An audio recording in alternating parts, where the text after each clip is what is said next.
खुलुमबाय बेयो बड'लेण्ड इंखं टेलिभिजन दिनै 12 जुन 2020 शुक्रबार खालि सानसेनि बरादखौ लानानै फैदों आं सदानन्द दैमारिया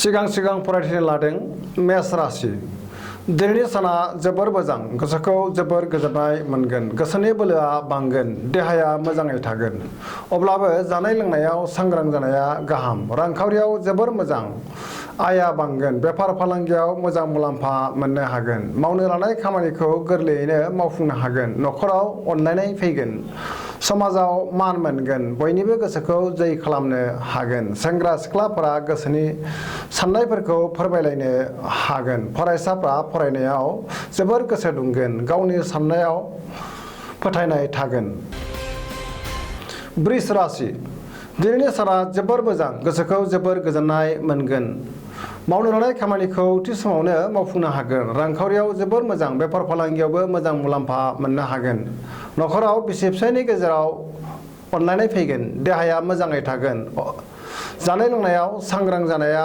अब्लाबो गाहाम जायखि खामानि मावा मानो मोजाङैनो मावफुंनो हागोन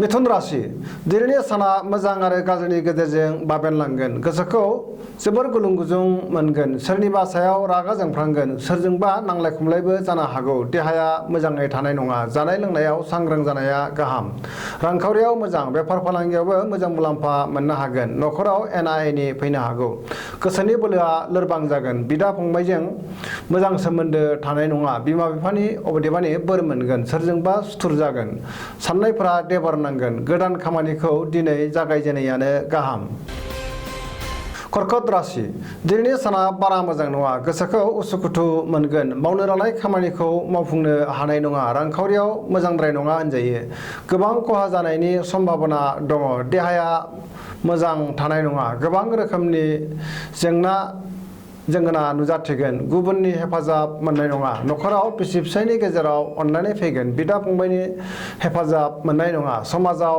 मान मोनगोन गुबुननि हेफाजाब मोनगोन फरायसाफ्रा गोबां मोजां खौरां मोननो हागोन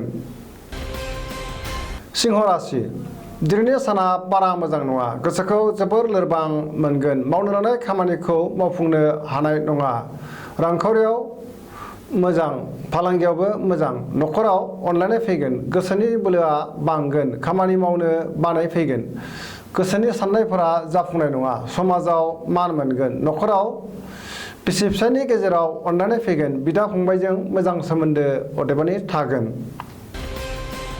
कन्या राशि दिनैनि साना जोबोर मोजां गोसोखौ जोबोर गोजोननाय मोनगोन समाजाव मान मोनगोन गुबुनजों गोरोबनानै मोजां खामानि मावनो हागोन गुबुननि गोसोखौ गोरलैयैनो बोनो हागोन सोरबा लोगोनिफ्राय मोजां खौरां फैनो हागौ रांखावरियाव जोबोर मोजां बेफार फालांगियावबो मोजां खौरां मोनगोन देहाया मोजाङै थागोन अब्लाबो जानाय लोंनायाव सांग्रां जानाया गाहाम नखराव बिसि फिसायनि गेजेराव अनलायनाय फैगोन मावनो लानाय खामानिखौ गोरलैयैनो मावफुंनो हागोन सेंग्रा सिख्लाफोरा गोसोखौ जोबोर रमान्टिक मोनगोन फरायसाफ्रा फरायनायाव गोसो दुंगोन गुबुनजों गोबां अनजागोन तुला राशि दिनैनि साना जोबोर मोजां बहाबा दावबायहैनो खाबु मोननानै गोसोखौ जोबोर गोजोननाय मोनगोन गोसोनि साननायफोरा जाफुंगोन मावनो लानाय खामानिखौ मावफुंनो हागोन देहाया मोजाङै थागोन रांखावरियाव मोजां नखराव बिसि फिसायनि गेजेराव अनलायनाय फैगोन समाजाव मान मोनगोन बेफार फालांगियाव मोजां लोगोफोरनि हेफाजाब मोननो हागोन बहाबा दावबायहैनायनि गोदान बिथांखि लानो हागोन वृश्चिक राशि दिनैनि साना बारा मोजां नङा गोसोखौ गुलुं गुजुं मोनगोन सोरजोंबा नांलाय खमलाय जानानै लाजिनांनो हागौ मावनो लानाय खामानिखौ थि समावनो मावफुंनो हानाय नङा गोसोनि साननाया देबार नांगोन नखराव अनलायनाय फैगोन रांखावरियाव मोजां नङा होनजायो बेफार फालांगियावबो खहा जानायनि सम्भाबना दङ देहाया मोजाङै थानाय नङा गोबां रोखोमनि देहायारि जेंनायाव गोग्लैगोन जानाय लोंनायाव सांग्रां जानाया गाहाम नेगेटिभ एनार्जिनि शिकार जानांगोन सोरबाया गाज्रि नोजोर होखोमागोन धनु राशि दिनैनि साना बारा मोजां नङा गोसोखौ जोबोर गुलाय गुजाय मोनगोन मावनो लानाय खामानिखौ थि समाव मावफुंनो हानाय नङा।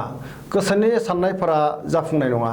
रांखावरियाव बारा मोजां नङा। बेफार फालांगियावबो मोजां मुलाम्फा मोननो हानाय नङा। समाजाव अदेबानि मान मोनगोन। देहाया मोजाङै थानाय नङा। गोबां रोखोमनि देहायारि जेंनाया नुजाथिगोन। न'खराव अदेबानि अनलायनाय फैगोन। फरायसाफोरा फरायनो गोसो दुंगोन। सेंग्रा सिख्लाफोरा गावबा गावनि गोसोनि साननायफोरखौ फोरमायलायनो हागोन। मकर राशि दिनैनि साना बारा मोजां नङा। गोसोखौ जोबोर आला-खाला मोनगोन। देहाया मोजां थानाय नङा। जानाय लोंनायाव सांग्रां जानाया गाहाम। रांखावरियाव जोबोर मोजां। मोननो गोनां धोनखौ दिनै मोननो हागोन। बेफार फालांगियाव जोबोर मोजां मुलाम्फा मोननो हागोन। न'खराव अनलायनाय फैगोन। गोसोनि बोलोआ बांगोन। गोबां खामानि मावनो गोसो दुंगोन। समाजाव मान मोनगोन। गोसोखौ जोबोर रमान्टिक मोनगोन। सोरबा लोगोनिफ्राय मोजां खौरां फैगोन। सिगांनि बबेबा जाथायखौ सानबाय थानानै गोसोखौ गुलुं गुजुं मोनगोन।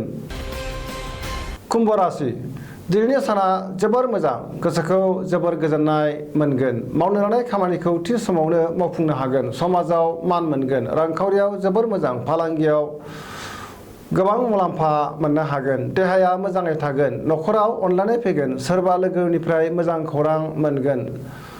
गोसोनि साननायफोरा मोजाङैनो जाफुंगोन। मीन राशि दिनैनि साना जोबोर मोजां। गोसोखौ जोबोर गोजोननाय मोनगोन। गोसोनि बोलोआ बांगोन। गावनि साननायफोरखौ गुबुननो फोरमायनो हागोन। देहाया मोजाङै थागोन। रांखावरियाव मोजां। मोननो गोनां धोनखौ दिनै मोननो हागोन। बेफार फालांगियावबो जोबोर मोजां मुलाम्फा मोनगोन। न'खराव अनलायनाय फैगोन। मावनो लानाय खामानिखौ गोरलैयैनो मावफुंनो हानानै गोसोनि बोलोआ बांगोन। दिनैनि राशि फरायथिनाया एसेनोसै। जोबनायाव बेखौनो खावलायो जाहाथे नोंथांमोना सानफ्रामबो जोंनि बे बड'लेण्ड इंखं टेलिभिजनखौ नायबाय थायो आरो साबस्क्राइब खालामो। एसेनोसै। गोजोन्थों।